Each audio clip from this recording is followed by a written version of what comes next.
먼저 후보님들 소개해 드리도록 하겠습니다. 기호 2번 더불어민주당 이정국 후보님이십니다. 반갑습니다. 네, 기호 4번 정의당 정진후 후보님이십니다. 반갑습니다.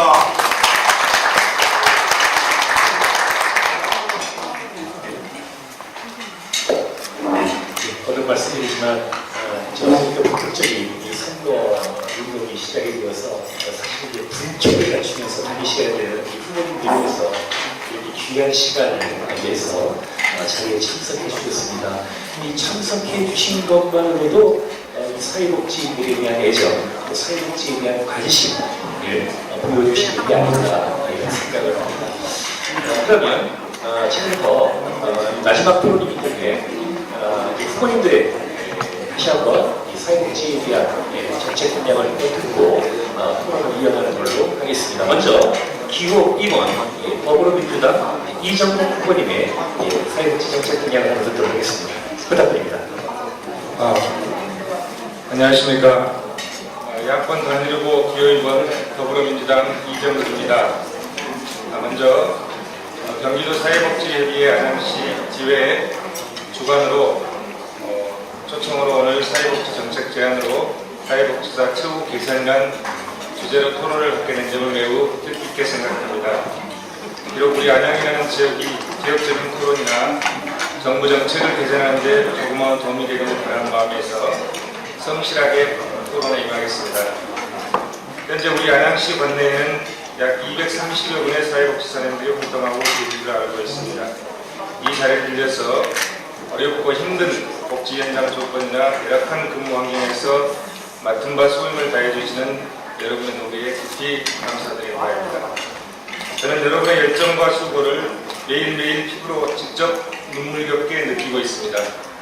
내 아이를 둔 아빠로서 제 둘째 딸 정화는 태어날 때부터 선천적으로 중증장애를 갖고 태어나 당시 주치의말로는 20살까지만 살 수 있다고 했으나 사회복지사인 여러분들의 도움으로 올해 28살까지 살고 있습니다. 이렇듯 사회복지사님들의 도움을 절실하게 겪고 있는 제가 국회의원에 당선되면 그간 제가 느끼고 꼭 이루고자 하는 사회복지 정책 공약을 몇 가지만 언급하고자 합니다. 첫째, 장애 유형별로 세분화해서 고용 지원 정책을 마련하고 그에 따른 맞춤 교육과 직업훈련을 실행할 수 있도록 노력하겠습니다. 둘째, 장애인을 우선 고용토록 의무 고용 대상 사업장을 확대하고 장애인을 위한 사회적 기업을 활성화할 수 있는 기반을 마련하도록 하겠습니다. 셋째, 중증 장애인 간병에 대한 사회적 책임을 강화하고 발달장애 아동과 중고령기 발달장애인에 대한 지원 사업을 확대 또는 강화하도록 최선을 다하겠습니다. 넷째, 사회복지 전달 체계와 사회복지 서비스 제공에 대해 중앙정부와 지방정부의 책임성을 더욱 강화해서 현재 사회복지 근로자에 대해 단순히 사회보험 가입만으로 만족할 게 아니라 관련 제도 개선과 인센티브 제공 등 실질적으로 사회복지사님들의 가슴으로 느낄 수 있도록 모든 역량을 기울이겠습니다. 끝으로 사회복지 서비스 선택권도 중요하겠지만 사회복지 서비스 위탁제도 문제점을 개선하는 물론 사회복지 근로자인 아이 돌봄이 장기 요양보호사, 장애인 활동 보조인 여러분들이 매년 3월 30일 사회복지사의 날이 자랑스럽도록 사회복지사라는 직업의 자부심을 느낄 수 있도록 헌법 제34조의 가치인 모든 국민은 인간다운 생활할 권리와 여러분들의 행복 축복권을 위해 대전의 노후를 다할 것을 약속드립니다. 이상입니다. 감사합니다. 네, 고맙습니다. 후보님의 정책 발표였습니다. 다음은 기호 3번 정진호 후보님의 정책 발표를 듣도록 하겠습니다. 정진호입니다.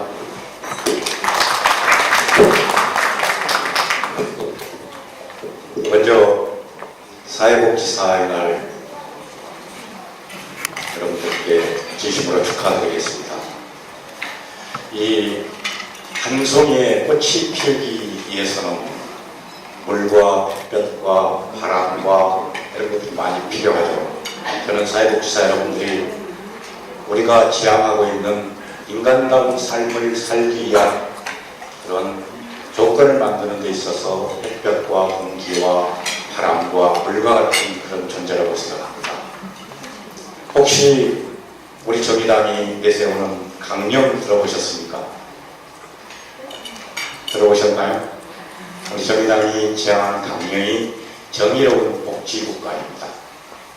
그래서 사회복지에 대해서 그 어떤 정당보다도 더 체계적이고 더 발전적인 안들을 진즉에 내놓고 있고, 그리고 이번 선거에서도 정의로운 복지국가를 위한 몇 가지 공약들을 제시해 놓고 있습니다.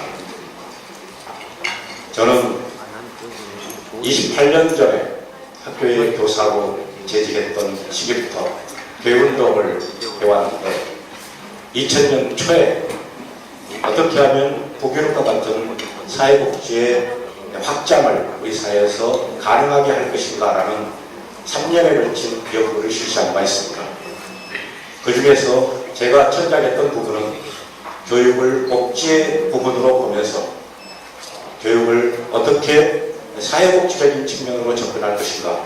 그래서 어렸을 때부터 노년에 이르기까지 복지를 교육적인 차원에서 확대해 나갈 수 있겠는가 하는 부분을 연구했고, 그 결과를 2권의 책으로 묶어서 연구 성과로 제시한 바가 있습니다. 이후에도 지난 4년간 국회에서 사회복지와 관련된 여러 법안들에 대한 심의와 의사결정 과정에 참여하면서 사회복지 여러 가지 개방 현황 문제들을 아주 속속들이 들여다볼 수 있었습니다. 지금 여러분들이 소속되어 있는 중앙 혹은 지방, 민간 이런 영역들이 어떻게 하면 사회복지사로서의 활동을 하는데 차별받지 않고 복지가 선택적이거나 차별적으로 적용되지 않고 모든 국민에게 골고루 적용될 수 있도록 할 것인가, 그 속에서 여러분들의 차별을 어떠한 형태로 해소해 줄 수 있을 것인가 하는 문제들을 살펴봤고 논의에 참여했었습니다. 그래서 우리 정의당은 사회복지세 도입을 지난 시기부터 주장했습니다. 문제는 늘 예산이라고 이야기하는데 예산 재원은 늘 한정되어 있다고 말합니다. 여기저기에 재원은 쓸 곳이 많이 있고, 그렇다면 복지국가를 지향하는 우리나라에서 최소한도 사회복지세라는 명칭의 세제를 통해서 이것을 해결할 수 있는 길을 만들지 않으면 여기서 가져가고 저기서 가져가고 이게 먼저 필요하다 저게 먼저 필요하다 라고 하는 우선 논리에 늘 밀려서 사회복지가 답보 상태에 있거나 혹은 후퇴하기 마련인 이 여건을 개선하자는 그런 의미였습니다.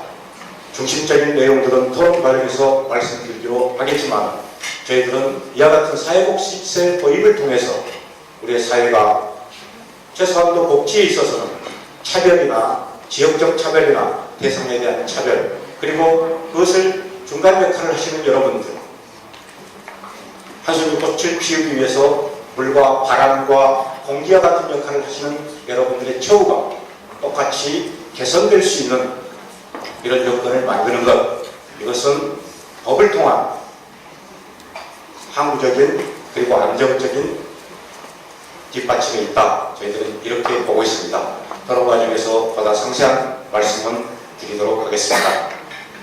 네, 두 분의 발표 감사드립니다. 그럼 이제 토론자가 제가 질문을 좀 드리는 순서를 갖도록 하겠습니다. 우리 더불어민주당의 이정국 후보님께 먼저 질문을 드리도록 하겠습니다.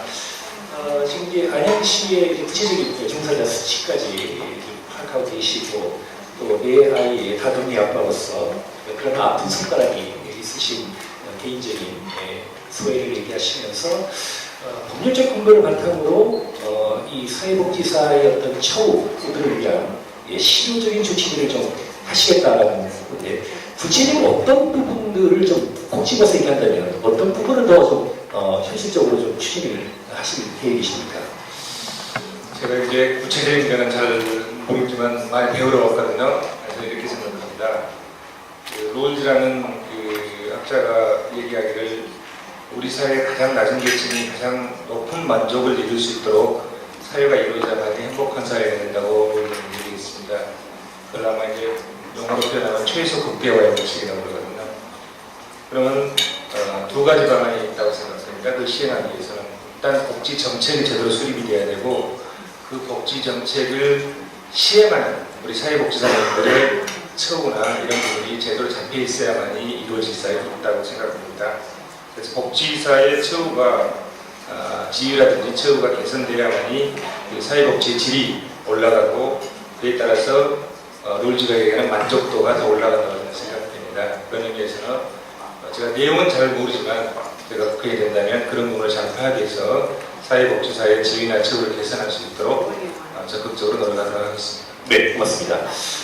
우리 정의당의 정진호 후보님께서는 이 당령을 얘기해서 정의로운 사회복지, 정의로운 복지국가를 시행하는 당령을 얘기하시면서 교육과 복지를 하나의 카테고리로 묶어서 이것을 가겠다고 말씀하셨는데 현실적으로 지금 교사의 그 처우와 사회복지 종사하는 종사자의 처우가 상당한 격차를 갖고 있습니다. 이거에 의해서 아까 개선 문제를 발표하시면서 이 차별 문제를 좀 해결하겠다, 이 불평등 문제를 좀 해소하겠다 하셨는데 그렇다면은 만약에 국회에 입성하신다면 정말 이러한 부분에 대한 어떤 현실적인 그런 조치, 노력들은 어떤 것들이 되겠습니까? 예, 그 차별에 있어서는 여러분들이 너무 가슴 깊이 느끼고 계실 거라고 생각합니다. 저희들이 일단 이 종합부동산세나 상속세, 증여세 등에 별도의 세금을 물려서 사회복지세를 20조 원을 사회복지세 재원으로 마련하자고 한 것입니다. 그것을 통해서 일정업에 사회복지와 관련된 활동하시는 처우개선뿐만 아니라 시설이라든가 이런 여건들을 개선해 나가려는 것이고, 두 번째는 지금 이 중앙정부와 지자체가 매칭하는 사회복지 비용들, 이런 부분들은 최소한도 5대 사회복지 사업에 있어서는 중앙정부가 책임있게 진행할 수 있도록 해야 된다. 그래야지만이 여러분들의 차별의 문제도 시정되고 해소될 수 있다, 이렇게 생각하고요. 세 번째, 학교에서는 이런 불평등이 존재하지 않습니다.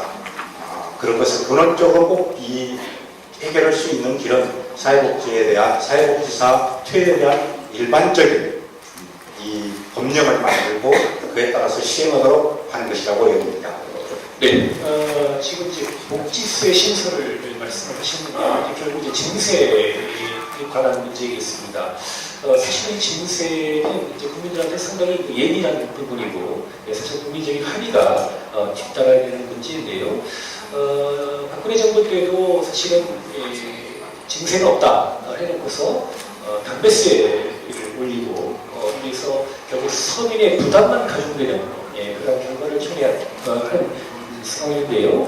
만약에 이 사회복지세를 도입한다 그러면 어떤 항목에서 이 사회복지세를 도입을 하시는지 한번 요 사례를 잡고 말씀해 주시죠.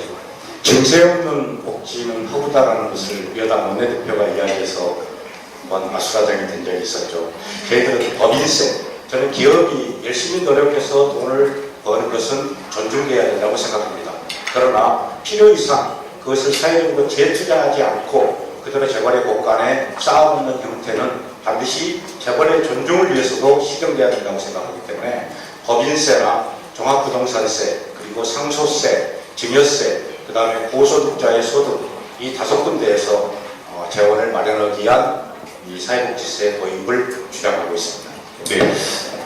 우리 더불어민주당의 이정국 후보님께서 이게 물론 그 정당의 어떤 그 정책의 우선하겠지만 후보님 개인적으로 이런 그 증세에 대해서 어떻게 견해를 갖고 계신지. 예, 저도 그 증세에 대해서는 이미 4년 전에 출마할 때도 제가 사회복지세를 신설해야 된다고 공약을 했었습니다. 그 부분에는 지금도 변함이었고요. 이 사회복지 재원을 마련하는 데 있어서 세금의 어떤 전략을 통해서도 이렇게 마련할 수 있겠지만 근본적으로는 세수 확보를 통해서 세수 증대를 통해서 마련해야 된다고 생각이 되거든요. 저도 정진 후보님처럼 이미 4년 전에 사회복지세 신설을 통해서 복지세의 재원을 마련한다는 것을 공약을 발표한 적이 있습니다. 네, 증세에서 이제 그런 것이고요. 예, 지금 후보님께 다시 제가 그렇습니다. 최근에 그 아동 학대와 관련해서 온 국민이 경악해하는 이 사건들이 연달아 발생을 했죠. 이 아이들의 어떤 올바른 성장을 위해서 지역사회 역할이 분명히 존재합니다. 이제 만약에 국회에 입성하시면 지역사회의 이 아동을 위한 안전망들을 어떻게 갖고 가실지 그 생각을 좀 듣고 싶습니다. 네. 제가 이제 지역사회 활동하는 것 중에 한국 청소년운동연합 안양 지역회장을 맡고 활동하는 분야가 있습니다. 이게 이제 청소년들의 어떤 올바른 성장을 위해서 그 청소년 문화를 올바르게 이루는 그런 활동을 하는 단체입니다. 그래서 저희가 했던 사업들을 보면 지역 아동센터를 방문해서 이렇게 돕는 그런 활동이 있고, 그다음에 그 청소년 비행을 예방하는 학부모 세미나라든지 또는 청소년들의 국가관을 확립하기 위해서 독도 탐방 행사를 실시하고, 그다음에 백두산을 탐방한다든지 이런 행사를 저희가 오랫동안 해왔습니다. 어떤 청소년들의 역사문화 탐방, 그다음에 그런 활동들을 앞으로도 저희가 그 활동을 더 저희뿐만이 아니라 많은 단체들이 해나갈 수 있도록 지원하도록 하겠습니다. 네. 우리 그 정진호 이재명 후보님께는 이런 질문을 좀 던지고 싶습니다. 우리 한국 사회의 가장 잠재적 위험 요소가 바로 이 불평등 해소에 놓여져 있다고 생각이 되어집니다. 왜 불평해졌는가? 또 한국 형식에 이주한 이 불평등 해소 방안, 이런 것들이 계속해서 얘기가 되고 있는데, 후보님께서 만약에 국회에 입성하시면 이런 한국 사회의 가장 큰 위협 요인인 이 불평등 해소를 위한 어떤 보관 있으시면 한번 좀 말씀해 주시죠. 우리 사회 불평등 요인들은 단 하나죠. 공정한 경쟁, 그리고 이 기회의 균등한 보장이 이루어지지 않는다는 것입니다. 처음 시작부터 기울어진 운동장에서 경쟁을 하도록 만드는 것이죠. 사회복지 예산이 투여되는 것을 보면은 같은 자치단체라도 어떤 지역에는 더 많이 되고 어떤 지역에는 적게 돼서 이루는 불균형들을 여러분들이 보시게 될 것입니다. 저는 그것이 바로 답, 현상, 여러분들이 느끼실 수 있는 가장 중요한 현상이라고 생각합니다. 오히려 열악한 지역에 더 많은 예산을 투여하고 더 많은 관심을 가지는 것, 사회복지사 여러분들에게도 열악하다면 우리 사회복지사들의 처우에 대해서 더 많은 관심을 가지는 것, 저는 이것이 이런 이 행정과 혹은 법률에 있어서 기본 전제가 우선적으로 불평등 문제를 해소할 수 있는 중요한 요소라고 생각합니다. 어떤 뭐 기회의 평등이냐, 결과의 평등이냐, 뭐 이런 얘기가 있습니다만, 궁극적으로는 결과적 평등이 필요하다는 그런 의견을 듣겠습니다. 지금 이제 두 후보님이 이제 남은 기간 이제 선전을 하실 텐데, 이 국회 상황을 보면 국민들이 참으로 개탄에 맞지 않습니다. 이런 반목과 불신, 배신의 정치로 있어서 우리 국민들이 참 우려하고 있고 이번 선거에 대한 관심이 높습니다. 두 후보께서 혹시 이제 국회에 입성하시면 정말 이런 어떤 불신의 정치, 어떤 그 갈등 구조들을 어떻게 좀 풀어가실지 한번 개인의 좀 의견을 좀 듣고 싶습니다. 먼저 우리 정의당의 정진호 후보님께서 좀 말씀해 주시죠. 저는 정치인에게 있어서 가장 필요한 덕목은 신뢰라고 생각합니다. 잘못 배운 정치로 신뢰를 잃어버리고 국민들에게 계속해서 정치 불신을 야기시키는 행위는 정치의 발전뿐만 아니라 국민 생활의 변화와 발전에도 전혀 도움이 되지 않는다, 이렇게 생각합니다.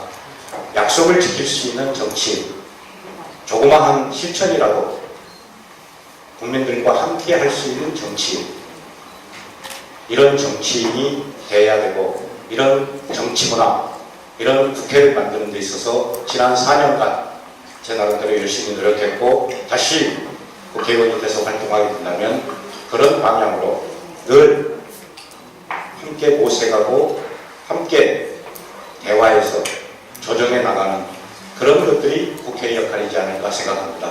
국회는 민의의 대변으로서, 민의의 대변자로서 그러한 행위를 했을 때만이 민의의 전담이라고 이름할 수 있을 것이다, 이렇게 생각합니다. 네, 고맙습니다. 이어서 우리 민주당의 이정국 의원님께서도 한번 후보님 인터뷰를 좀 말씀해 주시죠. 네, 저는 굉장히 어렵게 공천을 받았습니다. 정의당에서 무공천을 주장해서 우리 지역에 이 비대위에서 공천이 있는 무공천 결정을 한번 했습니다. 그래서 제가 한번 죽었습니다.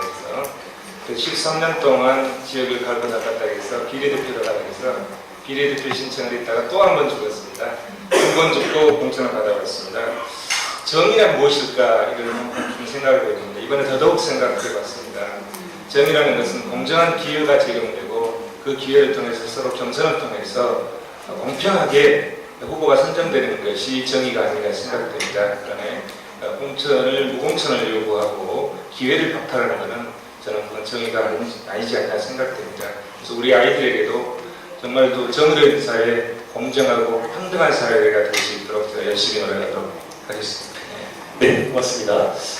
이제 사회자로서의 질문은 이 정도로 하고요. 지금 시간이 너무나 많은 제한을 받고 있기 때문에 미처 말씀하지 못한 이 후보님들의 그 마무리 발언을 우리 그 정의당의 신규 후보님부터 5분 동안 말씀드릴 수 있는 시간을 드리겠습니다.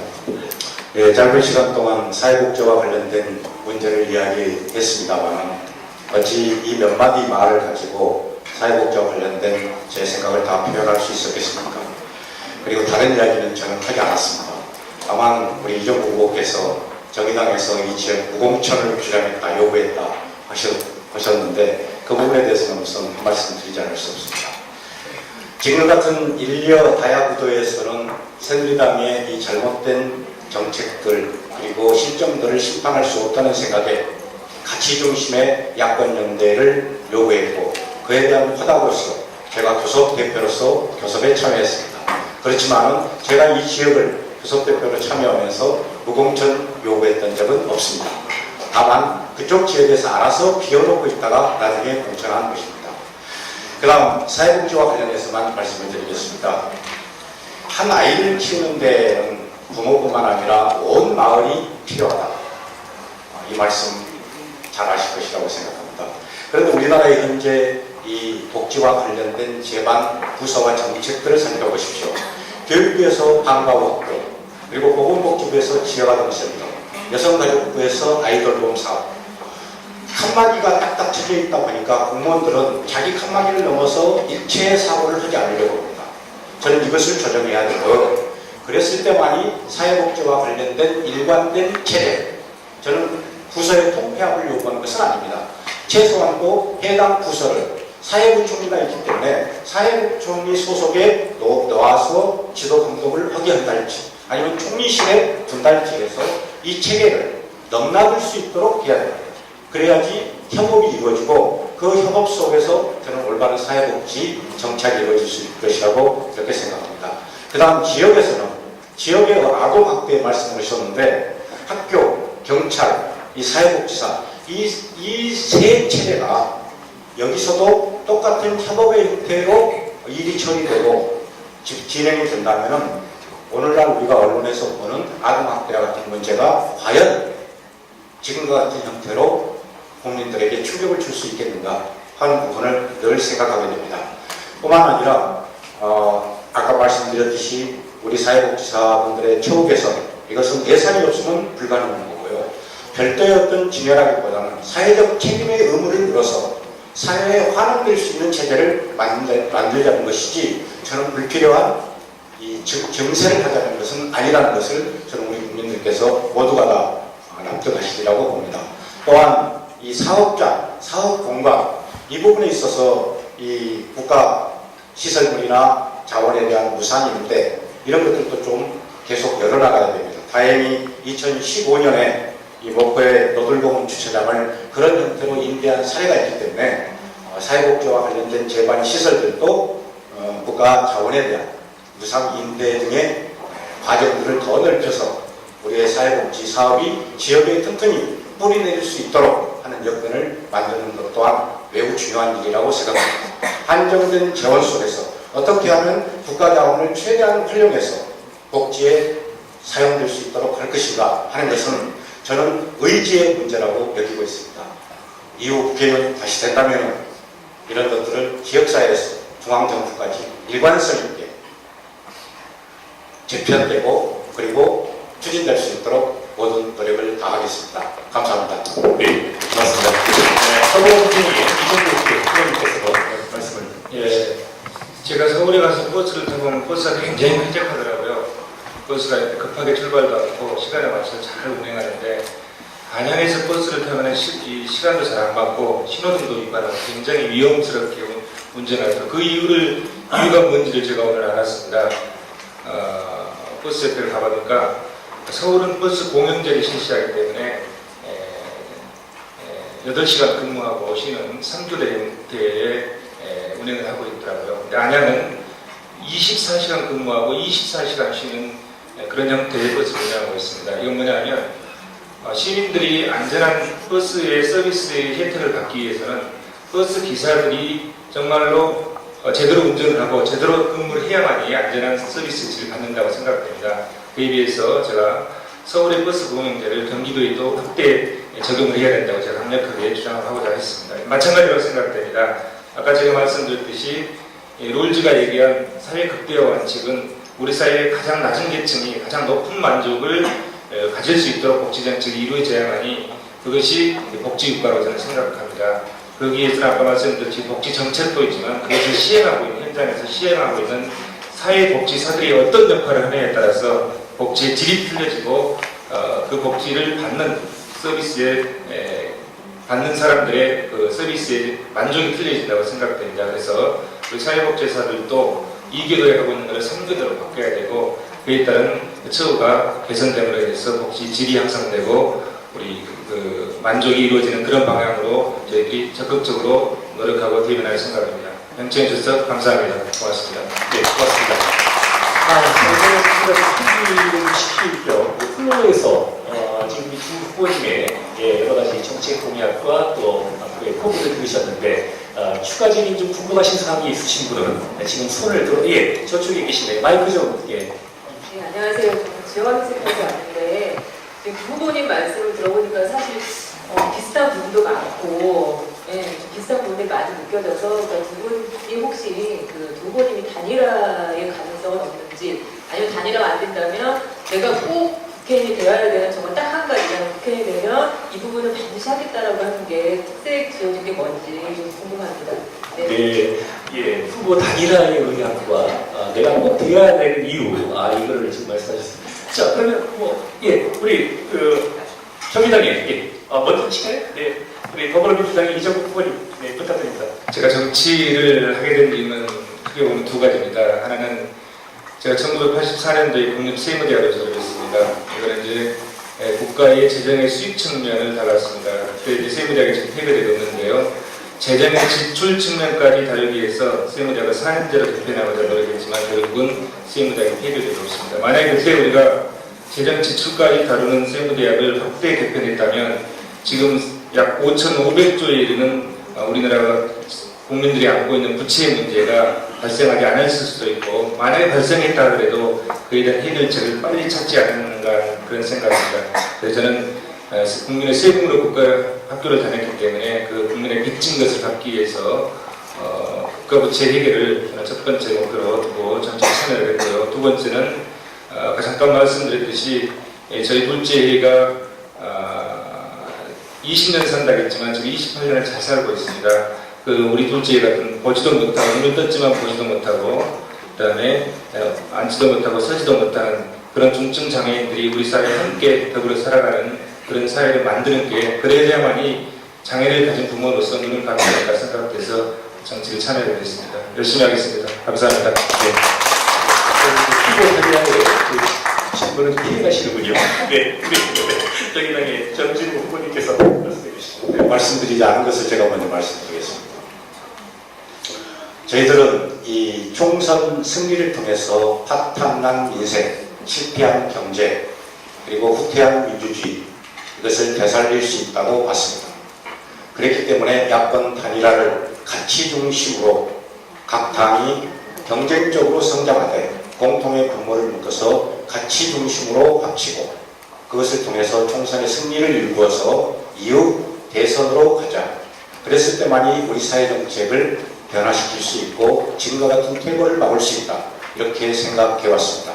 제가 직접 협상 대표로 참여했습니다만은 결국은 마지막에 협상을 파기한 것은 더불어민주당이었습니다. 저는 더불어민주당이 지금 총선에서 엄청난 자신감을 가지고 있든지 아니면 실패를 각오했든지 두 개 중에 하나라고 생각합니다. 그런 점에서 저는 정말로 이 사회의 변화된 정책을 원하고 있다면 더불어민주당 중앙당에서 먼저 야권 연대에 대한 전향적인 입장을 밝혀야만이 가능하지 않을까 생각합니다. 네, 시간이 됐습니다. 혹시 또 다른 질문이 있으시면 없으신가요? 네, 갑자기 또 분위기가 무거워졌습니다. 이 한국당 뭐 이런 것 따지면 야권 단위가 참 아주 어려운 일입니다. 아무쪼록 이 짧은 시간이지만 두 후보님께 얘기 듣다 보니까 정말 열의도 느껴지고요, 진심도 느껴지는 제 사회적으로서 그런 느낌을 받았는데요. 알겠습니다.